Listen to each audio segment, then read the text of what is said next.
Bonjour tout le monde, bienvenue à ce troisième webinaire de Nouvelle Route. Aujourd'hui, plutôt axé sous le signe de la prévention du risque routier. Donc, on va voir plusieurs choses ensemble. N'hésitez pas à intervenir sur le côté de votre écran, sur tout ce qui est le chat et les questions que vous pouvez poser. Dans la logique de l'organisation, on vous répondra en fin de webinaire. On va tenter de répondre à toutes vos questions. S'il y en a certaines qui demandent plus d'explications, on vous demandera de communiquer avec nous par mail pour que l'on puisse prendre plus de temps pour répondre à vos demandes. Eh bien, écoutez, c'est parti. Donc, aujourd'hui, l'idée de ce webinaire, c'est effectivement d'aller plus sur le risque routier en entreprise pour savoir l'identifier, l'analyser et surtout le réduire. Avant toute chose, c'est important que l'on se présente et qu'on dise qui est Nouvelle Route. Donc, Nouvelle Route existe depuis 2007, pour ceux qui ne nous connaissent pas vraiment. On est déployé en réseau de direction régionale sur l'ensemble de la France, avec aujourd'hui un réseau de 9 directions régionales, dont le siège qui est pris en compte, et environ 35 formateurs qui interviennent sur toute la France. Les deux personnes qui vont intervenir aujourd'hui, que vous devez voir en bas de votre écran, moi-même, donc Olivier Duvert, je suis le responsable et le créateur de Nouvelle Route, et le second, que je vais laisser se présenter. Bonjour, Laurent Capillon, je suis le directeur régional de deux régions, la région Paris-Île-de-France et la région PACA. Et je voudrais aussi ajouter à ce que tu as présenté, Olivier, concernant Nouvelle Route. On a une offre qui est capable d'aller jusque l'amélioration continue, aussi bien en termes de consommation au point de vue de l'ensemble des flottes qu'en termes de risque routier. On vous aide à gérer l'ensemble des accidents et des pertes de points sur l'ensemble de l'année et mettre en évidence un certain nombre de choses, de causes et pourquoi pas de remèdes avec des formations plus ciblées envers certaines personnes qui commettent beaucoup d'infractions, qui ont beaucoup de pertes de points et permettent donc ce fameux suivi et tout ce qui est l'amélioration continue autour de ça, demandé sur l'ISO 14001. Olivier, je te laisse. Donc, ça, c'est pour toi. Laurent, c'est toi qui interviens normalement ici, je te rappelle. Oui, effectivement, c'est moi. Alors, pourquoi ce webinaire ? La nature même du risque peu fréquent mais potentiellement grave impose d'organiser et de formaliser une identification du risque la plus complète afin de construire un plan d'action efficace pour prévenir au mieux ce risque. C'est ce qu'on appelle le DU ou DUER ou DUERP.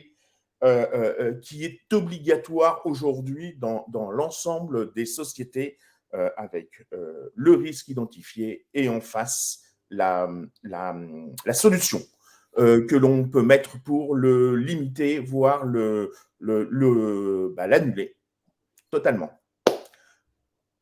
Olivier. Oui. Pourquoi mes flèches ne marchent plus? Voilà. Donc aujourd'hui, ce que on vous propose de parler surtout, d'accord, même s'il y a d'autres risques routiers, mais sur ceux où quoi on est capable énormément de vous aider, c'est surtout ce qui est le risque routier en entreprise.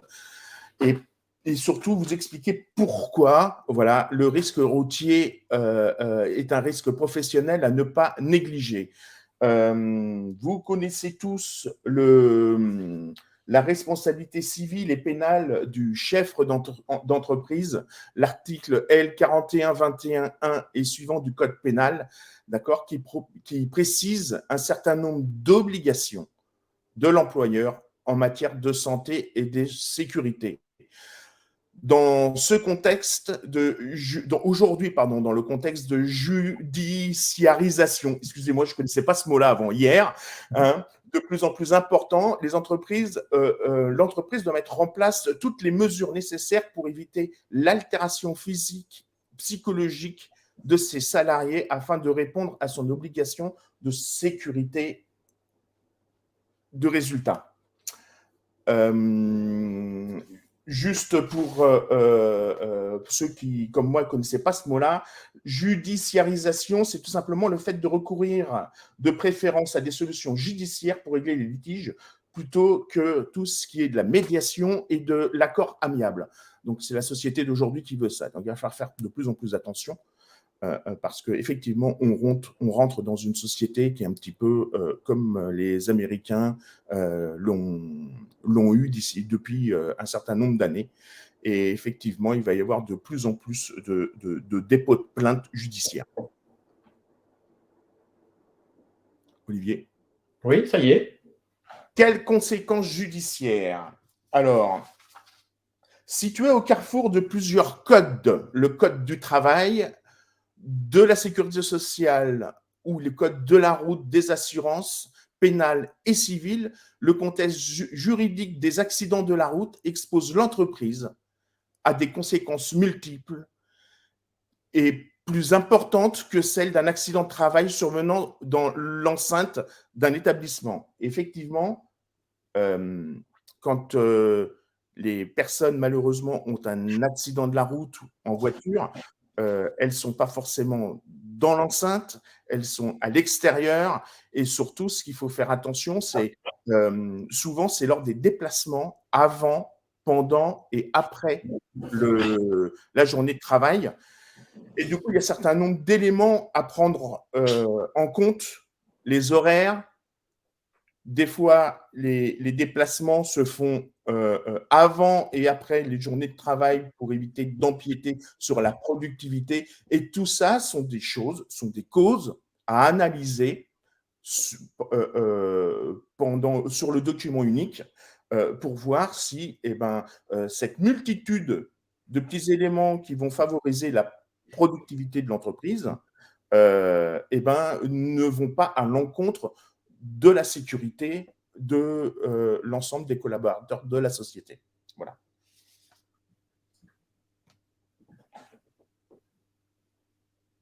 Olivier, voilà. Ça y est. La responsabilité pénale du dirigeant. En vertu du contrat de travail le liant à son salarié, l'employeur est tenu envers celui-ci d'une obligation de sécurité de résultat. À ce titre, dans le cadre d'un accident de travail de la route, pendant le temps de travail, le salarié ou ses ayants droit peuvent engager des responsabilités pénales de l'employeur en tant qu'auteur indirect sur la base de fautes qualifiées. Il y a quelques exemples comme ça qui sont des exemples juste pour vous montrer un petit peu jusqu'où c'est capable d'aller. D'accord ? Le décès d'un salarié de l'entreprise de messagerie de la route, l'enquête judiciaire a relevé que l'organisation des tournées incitait le salarié à adopter une conduite dangereuse et à multiplier les infractions au code de la route. La responsabilité pénale dans ce cadre-là, pour homicide involontaire de l'employeur, a été reconnue. Vous voyez, ça peut aller quand même relativement loin.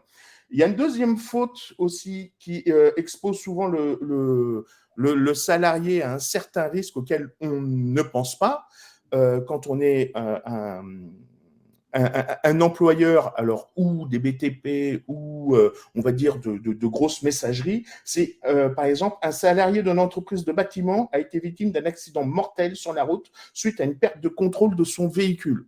On pourrait penser que c'est banal, sauf que le résultat de l'enquête judiciaire a démontré que la surcharge du véhicule et un défaut d'entretien des pneumatiques étaient à l'origine de la perte de contrôle du véhicule. Là encore, la responsabilité pénale pour homicide involontaire de l'employeur a été reconnue. Vous voyez, donc c'est vraiment des choses auxquelles il va falloir faire attention parce que bien les identifier et surtout bien les faire comprendre à l'ensemble de vos collaborateurs est vraiment quelque chose qui va être la base pour éviter tout ce que, tout simplement un accident et voire même la perte d'un de vos collaborateurs. Olivier? On parlait de responsabilité pénale et maintenant on parle de responsabilité civile. Ouais. La loi Badinter de 1985 prévoit la réparation complémentaire pour les victimes, conducteurs et passagers d'un accident de la route. Ainsi, l'assureur du véhicule dont le conducteur a été déclaré responsable de l'accident doit proposer une offre d'indemnisation complémentaire à chaque victime de l'accident. Donc attention, cette loi Badinter, on l'oublie souvent, elle existe et elle est de plus en plus appliquée.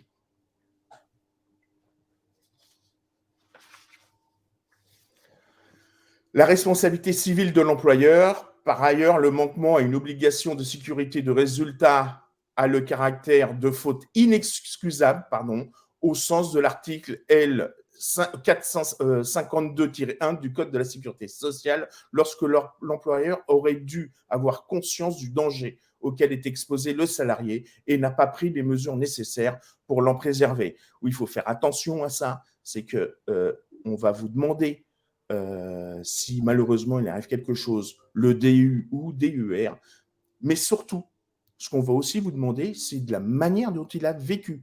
C'est-à-dire que faire un DUR ou avoir un DUR qui a plus de 4 ans ou 5 ans, eh ben, sans qu'il ait bougé, est aussi inexcusable que ne pas en avoir du tout. Donc, il va falloir vraiment faire attention à l'ensemble des prises de mesures en fonction du risque et du risque qui évolue. Olivier?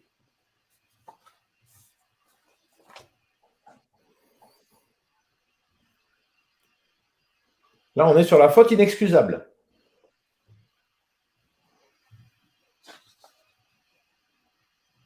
La reconnaissance de la faute inexcusable déclenche une répartition complémentaire prévoyant l'indemnisation des préjudices subis, souffrances physiques et morales, esthétiques et agréments, perte et réduction possible de promotion professionnelle du salarié victime d'un accident du travail. Ça va au-delà, si vous voulez, du simple fait ou du simple instant T. Si réellement, demain, vous allez avoir des séquelles, même, on va dire, physiques, si la personne, après, a plus que 35 ou 40% de mobilité au niveau de son bras ou de sa jambe, eh ben, la responsabilité civile de l'employeur pourra être mise en cause autour de tout ça. J'attire aussi votre attention sur le fait que l'employeur doit tout mettre en application aussi pour que le salarié puisse garder l'ensemble de ses points et garder son permis de conduire. C'est-à-dire que là aussi, vous allez avoir des règles qui vont évoluer, qui vont changer au niveau du code de la route, et l'employeur doit s'assurer que l'ensemble de ses salariés, de ses collaborateurs connaissent les nouvelles règles et sachent adapter sa conduite au nouveau code de la route. Olivier. Et maintenant, le salarié. Voilà, le salarié, la responsabilité civile et pénale du salarié. En tant que conducteur d'un véhicule sur l'espace public, le salarié doit respecter le code de la route, engage sa responsabilité pénale s'il occasionne un dommage corporel grave. Le salarié, d'une manière ou d'une autre, hormis en cas d'homicide, mais sinon, si votre salarié se fait arrêter avec un véhicule qui est mal entretenu dans un premier temps, c'est lui, d'une manière ou d'une autre, qui met le véhicule sur la route et c'est lui qui en sera le premier fautif. Il a ce qu'on appelle le droit de retrait. Et si les pneus sont lisses au niveau du véhicule, eh ben, il a le droit de ne pas le prendre pour des raisons de sécurité. Olivier, je te passe la parole pour tout ce qui est les analyses du risque en entreprise. Alors, deux points majeurs effectivement à suivre, c'est l'identification des risques, comment on fait pour identifier et analyser les risques, et puis, troisième point que l'on verra dans une deuxième partie, qui est comment y répondre, qu'est-ce qu'on peut faire pour répondre à ce risque routier. Première partie sur l'identification, on va travailler sur 3 axes majeurs. Identifier, c'est-à-dire comment on fait pour identifier. On va rechercher à analyser l'accidentalité, c'est-à-dire on recense les déplacements, qu'ils soient en trajet de mission ou en domicile-travail, puisque je rappelle que le trajet domicile-travail est un accident du travail. On recense la sinistralité réelle et on chiffre l'accidentalité. Chiffrer, ça veut dire regarder le coût pour l'entreprise, plus loin que le coût matériel, mais l'absentéisme, le fait de devoir, par exemple, louer un véhicule pendant la durée d'une immobilisation d'un véhicule, de remplacer le salarié durant son absence. Donc, on va identifier le risque. Ensuite, on va analyser ce risque en pointant sur 5 points majeurs qui sont les déplacements, comment sont réalisés les déplacements dans l'entreprise. On verra après comment améliorer et réduire ce risque-là. La gestion du parc, les pratiques de communication, très important dans l'entreprise de fixer des règles de communication. On va aussi analyser la gestion des compétences des personnes que l'entreprise met sur la route. Et on va analyser l'accidentologie, c'est-à-dire le type d'accident que l'on a, les causes de ces accidents-là, pour pouvoir travailler sur véritablement des données réelles. Et ensuite, on va travailler la réduction de ce risque, c'est-à-dire qu'est-ce qu'on met en œuvre dans notre entreprise par rapport à ses spécificités et comment on fait pour suivre ce plan d'action et l'améliorer au fur et à mesure du temps. On est dans un élément du document unique d'évaluation des risques, donc on doit évaluer, mais on doit aussi améliorer. Alors, on a vu plus précisément l'identification, et l'analyse, maintenant on va aller plutôt sur la réduction du risque. Alors, réduction de risque, on va vous apporter un certain nombre de pistes d'amélioration pour vous permettre de structurer vos analyses et vos actions. Alors, d'abord sur les trajets, on va analyser 2 types de trajets, les trajets domicile-travail et les trajets de mission. D'abord, sur les trajets domicile-travail, c'est de la responsabilité de l'entreprise de tenter de réduire le risque à cet endroit-là, puisque ça joue sur, effectivement, sa performance, sa rentabilité. Si j'ai un salarié qui est absent 3 semaines suite à un accident domicile-travail, il est quand même absent 3 semaines et ça pose problème à mon organisation. Donc, on peut travailler sur essayer de trouver des solutions pour rendre les transports plus collectifs. Il y a des structures qui ont mis en place des systèmes de ramassage, même si le mot n'est pas très très joli, du personnel par un bus. On peut faciliter le covoiturage. On peut avoir une incitation financière aussi à utiliser les transports en commun. On peut aussi travailler sur le fait de limiter les déplacements.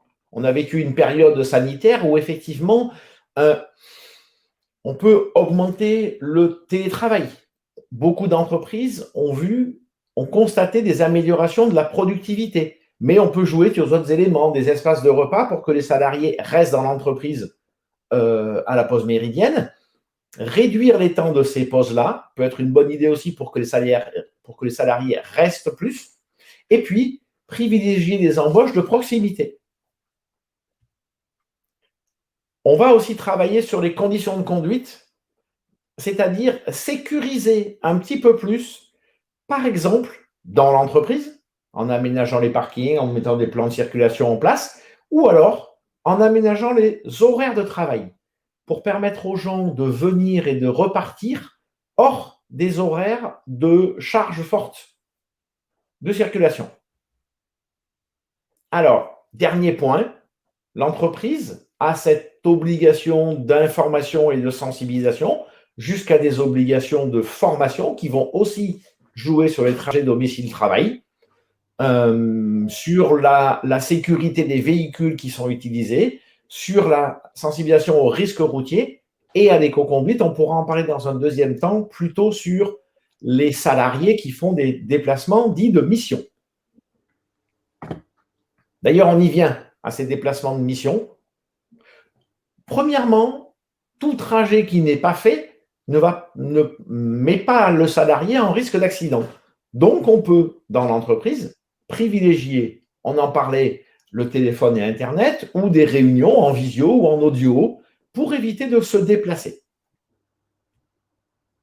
Ensuite, on va travailler sur l'organisation des déplacements pour donner des recommandations de choix privilégiés d'itinéraires, par exemple. On peut privilégier les autoroutes en disant aux salariés, même si le trajet est plus long, on sait qu'on a moins d'accidents sur autoroute. On va demander aux salariés de respecter des temps de pause, bien évidemment leur fournir des GPS et avoir un lien tout particulier avec les déplacements que l'on fait et la météo. On sait que la météo est une cause d'accident forte. Donc, effectivement, regarder la météo pour aménager son déplacement si jamais on doit le faire et que la météo va être mauvaise. Ensuite, sur les trajets de mission, c'est souvent un véhicule de l'entreprise qui est fourni. Donc, la gestion du parc est importante, surtout pour choisir les véhicules en fonction des trajets qui sont réalisés par les personnes.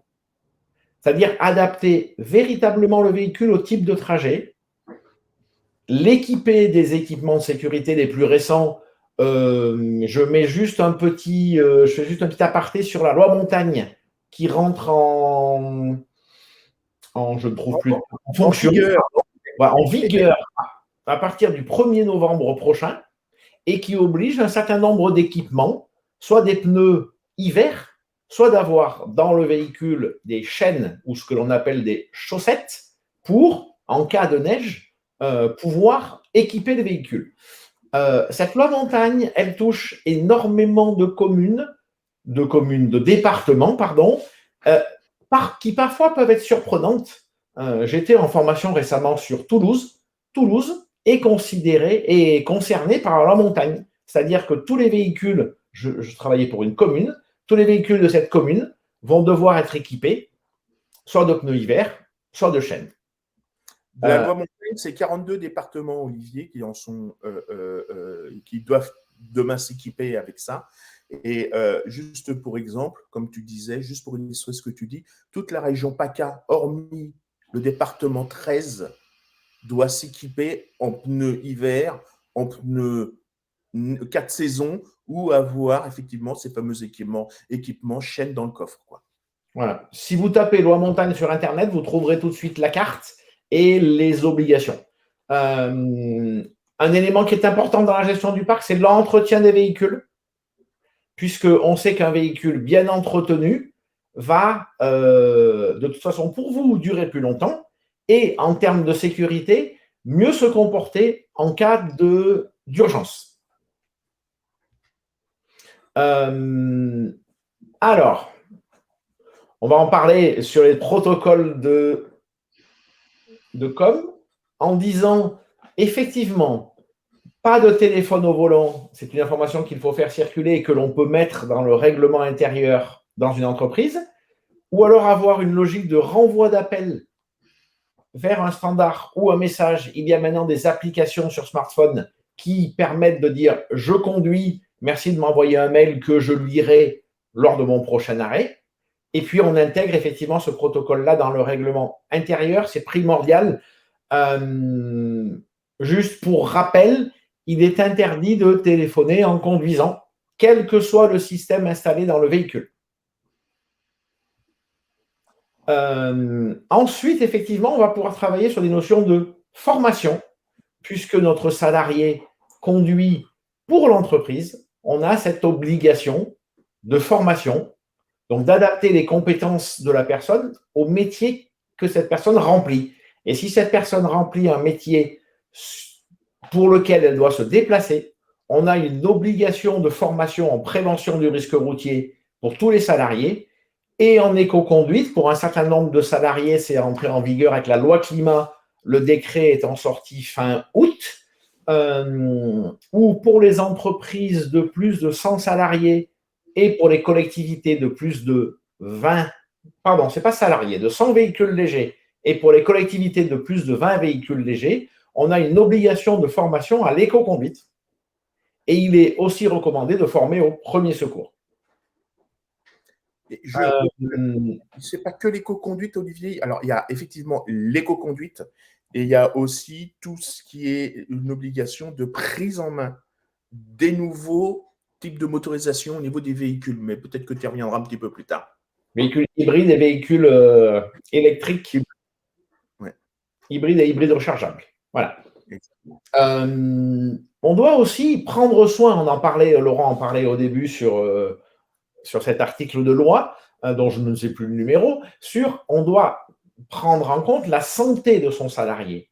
Donc, les visites médicales régulières sont aussi là pour ça, pour détecter à des moments des pertes de capacité liées à la conduite. Ces compétences-là, par exemple, on va trouver dans des entreprises ce que l'on va appeler des autorisations de conduite. C'est-à-dire, par exemple, un salarié qui a un accident, avant de reprendre le volant dans certaines entreprises, doit suivre une formation à la prévention du risque routier. Et chaque nouveau salarié qui arrive dans l'entreprise doit suivre un cursus de sensibilisation et de formation. Toujours sur les trajets de mission, analyser l'accidentologie. L'accidentologie, c'est la cause de l'accident. Donc, rechercher les causes communes et ce qu'on appelle l'accident évitable, c'est-à-dire l'accident aurait pu être évité si mon salarié n'était pas surchargé et ne faisait pas le SAV de l'entreprise alors qu'il y a un service SAV qui est là pour, ainsi de suite. Donc, on va rechercher les causes les plus fréquentes et les plus communes, on va agir dessus et on va informer des changements qu'il faut voir au niveau des comportements et on va suivre surtout la mise en œuvre de ces modifications-là pour aller dans de l'amélioration continue. L'idée étant bien de partir d'un constat donné et d'améliorer les choses. On mesure, on adapte, on communique en interne, très important. On peut communiquer aussi en externe auprès des clients, des fournisseurs sur des logiques de déplacement. Et l'on va, surtout quand on rentre dans cette logique d'efficacité des plans d'action, chiffrer les économies obtenues et souvent se rendre compte que d'agir sur ces points-là de prévention du risque routier, on va faire des économies substantielles de frais peut-être de franchise, de frais de primes d'assurance, en communiquant avec son assureur aussi sur les choses qui sont mises en place dans l'entreprise, les améliorations que l'on met en place. Et puis, on va faire le lien avec l'éco-conduite aussi, c'est-à-dire qu'une conduite plus sécuritaire va certainement se rapprocher d'une éco-conduite. C'est pour ça qu'on intervient souvent en formation sur ces deux thèmes en même temps. Et on va pouvoir chiffrer ces économies de consommation qui peuvent paraître très importantes. Laurent en parlait en introduction de ce webinaire sur une offre que l'on a mis en place depuis environ 1 an, qui est une offre de suivi de ces économies-là. Et l'entreprise se rend compte que ce qui coûte au début génère des économies beaucoup plus importantes que le coût initial. Pour finir, et vous l'aurez dans le replay si vous le souhaitez, effectivement, cette intervention-là a été préparée par 2 structures, Nouvelle Route, qui est celle qui vous a invité à ce webinaire, et Prévencia, qui est une structure de rédaction de plans de prévention du risque routier par des préventeurs experts. Maintenant, place aux questions. Donc, je vous invite à intervenir sur le chat ou sur les questions et on est à votre écoute pour y répondre. Je vois qu'il y en a déjà quelques-unes. Alors, si on covoiture, le risque est toujours le même. Oui, le risque est toujours le même, mais on peut parler de diminution de la fatigue, vous avez raison, Jessica. On peut aussi se dire, et donc parler que, imaginons qu'on ait 3 personnes dans le même véhicule, on réduit la charge sur la route et le risque d'accident va peut-être plus porter sur le conducteur que sur les 3 personnes en même temps. Et c'est vraiment l'idée de l'éco-conduite aussi de réduire le nombre de véhicules sur la route qui va réduire ce risque. Alors, Sandra qui nous demande si on habite dans le Var et qu'on travaille dans les Bouches-du-Rhône, comment cela se passe, véhicule de l'entreprise? Alors, on est soit dans du trajet domicile-travail, soit dans du trajet de mission. Si vous vous rendez à l'entreprise et qu'ensuite vous n'avez pas besoin d'utiliser le véhicule professionnel pour des déplacements professionnels, peut-être que vous vous déplacez avec votre véhicule personnel, mais vous avez quand même un risque réel sur la route pour tous vos trajets du domicile jusqu'à votre travail. Si j'ai mal compris votre question, n'hésitez pas à m'apporter une précision sur le chat. Je pense que Sandra Olivier parlait de la loi montagne, suite aux précisions que j'ai apportées. D'accord. Concernant les pneus neige. Et ce qu'il faut savoir, c'est que si vous roulez dans l'un des départements sans équipement, on parle bien des départements, si vous voulez, qui sont retenus pour avoir une obligation d'avoir des équipements. Si vous n'avez pas ces équipements, votre véhicule est immobilisé et vous avez 135 € d'amende. Voilà. D'accord. Alors, j'enchaîne. Perrine, combien de personnes en entreprise pour formation à l'éco-conduite obligatoire? En fait, plus de 100 véhicules légers dans l'entreprise nécessite la formation à l'éco-conduite de toutes les personnes qui vont conduire pour l'entreprise, c'est-à-dire faire des trajets dits de mission. Je rappelle que aller à la poste pour déposer le courrier est un trajet professionnel de mission, puisque c'est la mission de la personne qui prend le courrier pour l'amener jusqu'à la poste. Et effectivement, ça concerne toutes les personnes qui vont conduire soit un véhicule de l'entreprise, soit leur véhicule aussi personnel, puisqu'on parle de véhicules utilisés par l'entreprise pour les déplacements professionnels. Est-ce que je peux apporter une petite… On avait juste une précision dessous de Jessica qui disait c'est 100 véhicules, mais pas de limite de salariés. C'est vrai. On est sur un plancher. C'est à partir de 100 véhicules légers. Effectivement. Mais il y a une autre précision à apporter, c'est que ce n'est pas 100 véhicules cette fois-là par numéro de SIRET. C'est 100 véhicules à partir de la maison mère. C'est-à-dire que si vous avez des entreprises qui n'ont pas le même numéro de SIRET, mais qui sont portées à plus de 50% par une maison mère, puis qu'il y en a une multitude, voire même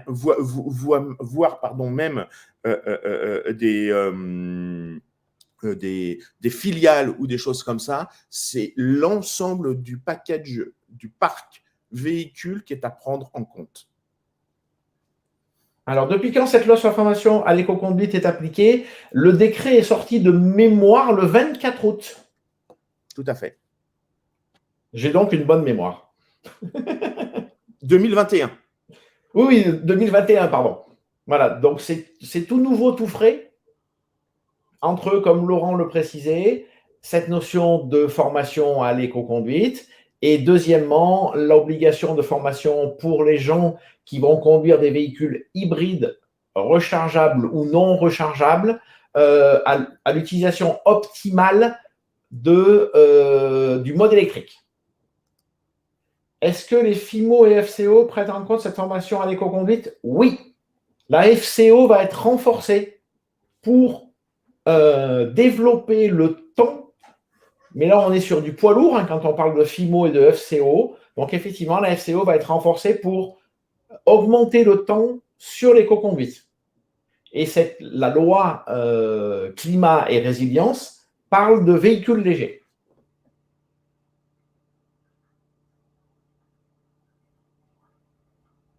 Alors, nous achetons nos véhicules via une société, puis cette société loue les véhicules légers à différentes filiales. Alors, c'est l'utilisation qui est prise en compte. Donc, ça rejoint ce que disait Laurent et on va pouvoir le compléter. C'est-à-dire qu'on va parler de groupe ou de siège. Et en fait, ce n'est pas la propriété qui est prise en compte, c'est l'utilisation. Tout à fait. Si vous louez des véhicules à des loueurs qui sont bien connus, LD, Arval, ou même si vous avez une propre société de location à l'intérieur de vos entités, encore une fois, on parle ici de maison mère, de ses filiales, d'accord, et des sociétés qui lui sont rattachées à plus de 50%.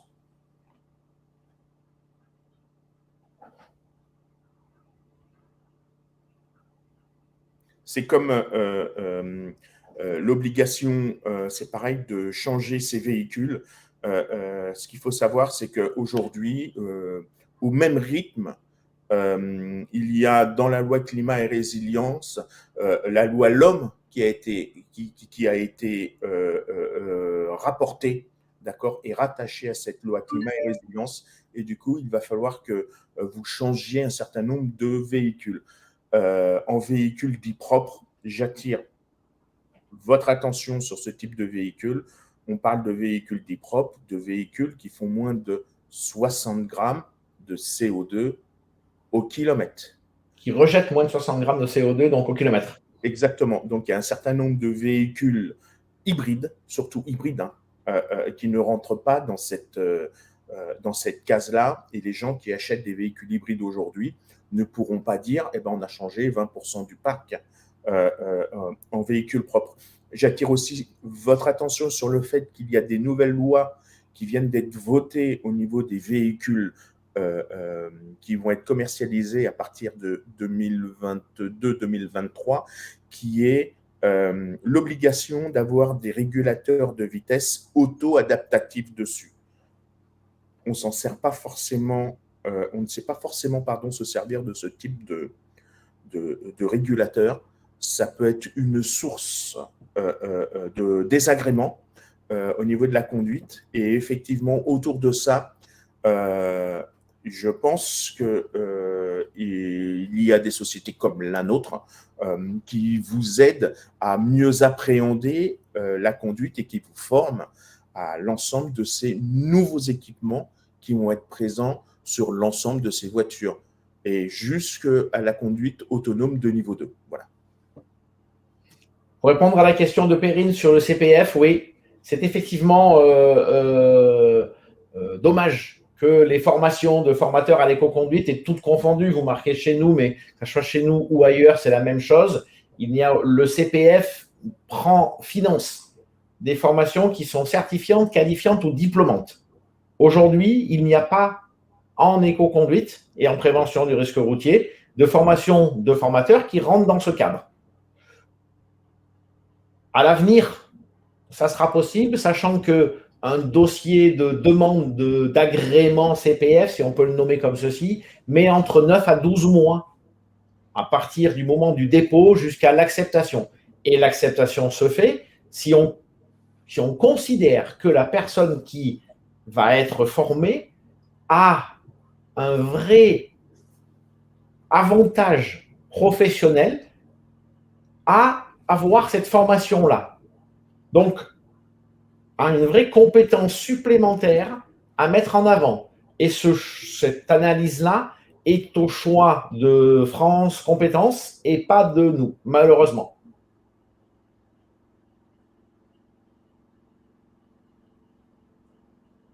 Olivier? Oui, je regardais juste parce qu'il y avait peut-être des gens qui étaient en train de taper, mais Perrine, peut-être encore?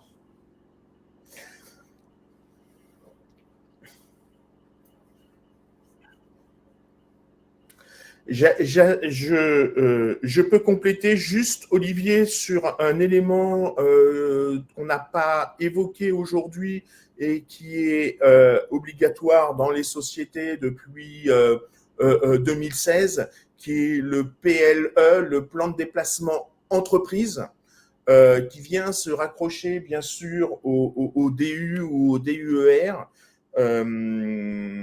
puisque dedans, vous allez analyser un certain nombre de déplacements, de risques, et puis que vous allez, en fin de compte, répondre à certaines questions en justement apportant des réponses sur des possibilités de déplacement autres que du véhicule et des déplacements en transport en commun et de tout ce qui est en vérité effectivement le plan de déplacement entreprise ou d'interentreprise. Voilà. Un point qui est important aussi, que j'ai évoqué, mais qui effectivement il est intéressant de reprendre par rapport à cette notion de prévention du risque routier et de baisse des primes d'assurance. On constate dans le monde de l'assurance une vraie évolution des pratiques sur les renégociations des contrats flotte ou des contrats qui concernent un certain nombre de véhicules en lien avec la prévention du risque routier. Certains assureurs vont pouvoir vous dire, OK, on peut baisser la prime, mais en contrepartie, vous mettez en place un plan d'amélioration, un plan de réduction du risque routier qui soit véritablement mis en œuvre et normalement, on va pouvoir voir des résultats. Jessica, à part l'éco-conduite, tout ça doit avoir une formation? Pas forcément. Vous devez, normalement vérifier qu'il est à même de prendre le volant. C'est-à-dire, à minima, il doit vous déclarer qu'il possède le permis de conduire et à l'embauche, vous pouvez le vérifier. Ensuite, et même vous devez le vérifier. Ensuite, vous pouvez faire une déclaration de votre salarié tous les ans qui dit qu'il a encore le permis de conduire en cours de validité. Mais il n'y a pas il n'y a pas de formation obligatoire. C'est recommandé puisque votre salarié se met en danger, si je peux l'exprimer ainsi. Donc, c'est recommandé pour l'entreprise par rapport à cette notion de santé et sécurité au travail. Et je pense qu'Olivier, il y a deux réponses à faire. Oui. Il y a la réponse de tout ce qui est la responsabilité civile et pénale du chef d'entreprise, où elle, c'est à partir d'un véhicule. Si malheureusement, vous n'avez qu'un seul véhicule et que cette personne a un accident avec du corporel, on viendra chercher la responsabilité de l'employeur et on viendra vérifier si elle a mis en place une formation risque routier. D'accord ? Ensuite, vous avez les obligations qui sont liées à la loi climat, qui, elles, sont plus d'ordre climatique, d'accord ? Où là, on vient parler de plus de 100 véhicules pour une société privée et de plus de 20 véhicules pour tout ce qui est du public, d'accord ? Où là, on vient forcément faire une formation l'éco-conduite et en même temps au risque routier, puisque elles vont de pair. Voilà. La réponse que Laurent vient de faire répond aussi partiellement à ce que demandait Marie-Pierre sur cette notion de moins de 100 véhicules, plus de 100 véhicules. C'est véritablement une notion de responsabilité et de prise de risque de l'entreprise et du dirigeant qu'il faut regarder. C'est-à-dire qu'il y a des notions obligatoires et ensuite il y a des notions de sécurité et de prévention du risque, des risques à prendre en compte. Ce qu'il faut savoir, c'est que le code pénal prévoit pour un homicide malheureusement involontaire, d'accord, il prévoit une peine pouvant aller jusqu'à 3 ans d'emprisonnement ferme pour le dirigeant. Et il prévoit aussi une amende pouvant aller jusqu'à un montant de plus de 45 000 € personnel. Voilà. Alors, je vais répondre à Jessica sur la déclaration de permis de conduire. Les préventeurs experts vont vous dire, vous avez le droit de vérifier le permis de conduire à l'embauche et vous devez vous assurer que le salarié en jouit, donc que son permis est valide, régulièrement. Cette régularité ne passe pas forcément par le fait de montrer le permis de conduire. Cette régularité peut passer par un document signé par le salarié qui dit « Je m'engage une fois par an à présenter mon permis de conduire et je m'engage à informer mon employeur si jamais je perds ce permis de conduire. » La logique est plutôt ici, ce qui pourrait vous éviter de vérifier tous les mois les permis de conduire. C'est-à-dire que la responsabilité, entre guillemets, de vérifier change de camp. C'est à votre salarié à déclarer si jamais son permis de conduire n'est plus, si jamais on lui a retiré son permis de conduire. Ce que on remarque aujourd'hui, c'est que les sociétés qui nous font confiance et pour lesquelles on fait de l'amélioration continue aussi bien en termes de consommation qu'en termes d'analyse des risques, de suivi des accidents et de points, aujourd'hui, ils s'aperçoivent que il y a des directeurs d'agences qui se sont aperçus que dans leur agence, il y avait des multirécidivistes en termes de points et qui, si on prend cette année 2021, depuis le début de l'année, ont perdu déjà plus de 4 points avec leur voiture de service. Et donc, ils se posent la question en disant, s'il conduit et qu'il a perdu déjà 4 points avec sa voiture de service, combien a-t-il perdu avec sa voiture personnelle? Et à partir de là, la demande peut être ciblée. C'est-à-dire que vis-à-vis de ces personnes-là, on va les voir ou on leur demande de montrer le permis de conduire ou on leur demande de signer un papier comme quoi aujourd'hui, ils sont toujours en capacité de conduire. Voilà. Marilyn qui demande à quelle sanction s'expose l'employeur qui ne veut pas mettre en place ces formations. La loi climat prévoit des amendes entre 100 000 et 300 000 euros, je crois. Pour ce type de risque, c'est entre 100 et 300 000 euros. Voilà. Tout à l'heure, Marie-Pierre a reparlé des véhicules hybrides. Oui, effectivement. Alors, ce n'est pas les véhicules hybrides en l'état, ce sont les véhicules hybrides rechargeables. Pour tout ce qui est les véhicules hybrides rechargeables, vous devez faire une formation pour une utilisation optimum, parce que ce type de véhicule peut aussi bien fonctionner à l'essence, avec le moteur thermique, qu'avec le moteur électrique.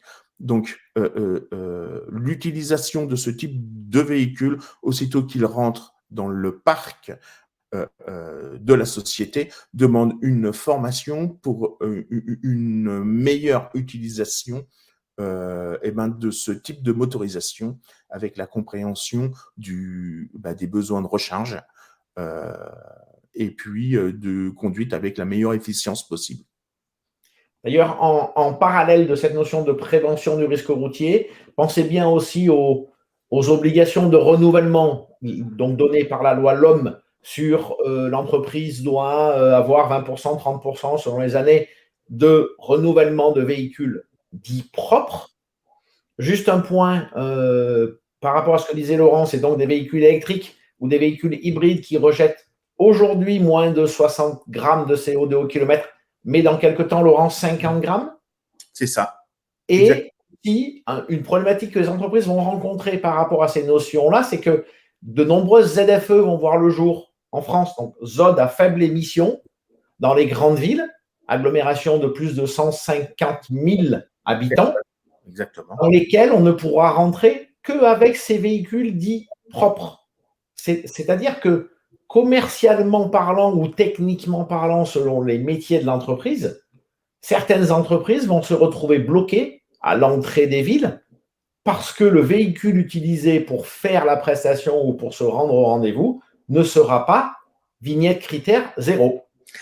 On va même plus loin que ça. Les ZFE, il y a quelques métropoles qui sont sous la loi de la ZFEM, donc la zone à faible émission métropolitaine, qui, par exemple, comme Paris, pour ceux qui connaissent Paris, vous ne pouvez pas dépasser la 86, d'accord, avec une voiture aujourd'hui de vignette 4. Là, au mois de juin 2022, ce sera des vignettes 3, c'est-à-dire tous les diesels de plus de 10 ans qui ont été fabriqués avant le 31 décembre 2010 et tous les véhicules essence fabriqués avant le 31 décembre 2005. Mais ce qu'il faut retenir, c'est qu'en 2024, plus aucun véhicule diesel ne pourra passer cette fameuse barrière de l'A86, la grande couronne qui entoure Paris. Et on va avoir certainement des prises de position, puisque les délais ont été rallongés pour les autres villes, mais on va avoir des prises de décision volontaires de certaines villes, type Grenoble, Lyon, que moi je connais bien, qui vont mettre en place les ZFE plus tôt que ce que la loi les y oblige. Donc du coup, on va vite être bloqué dans ces agglos-là.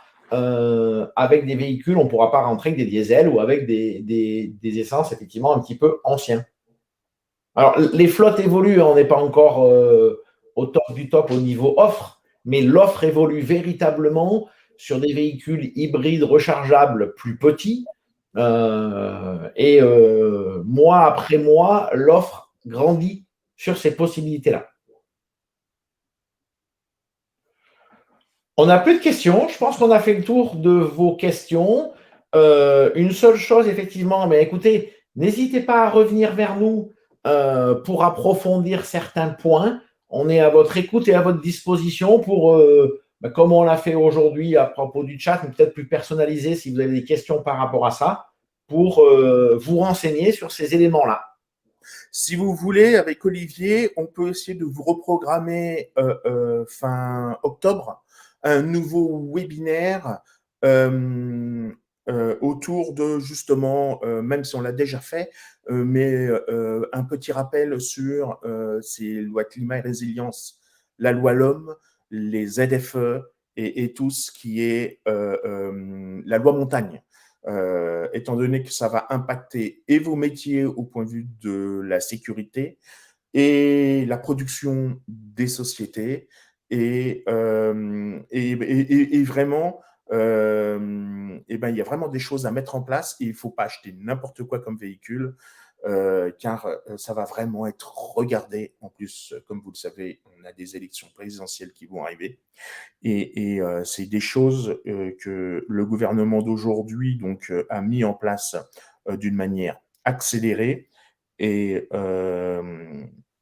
en plus, on risque en France d'avoir un certain nombre d'amendes de l'Europe car on ne tient pas aujourd'hui les réductions demandées au niveau des émissions de CO2.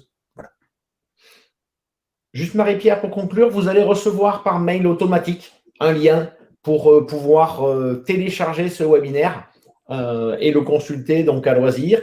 Et tous nos webinaires, je dis tous, c'est bien, ça fait le 3e, donc ça peut déjà faire tous, sont accessibles sur notre site internet nouvelle-route.fr dans un onglet à propos de l'entreprise, je pense qu'il s'appelle, et on a webinaire. Donc, vous avez le replay de tous les webinaires.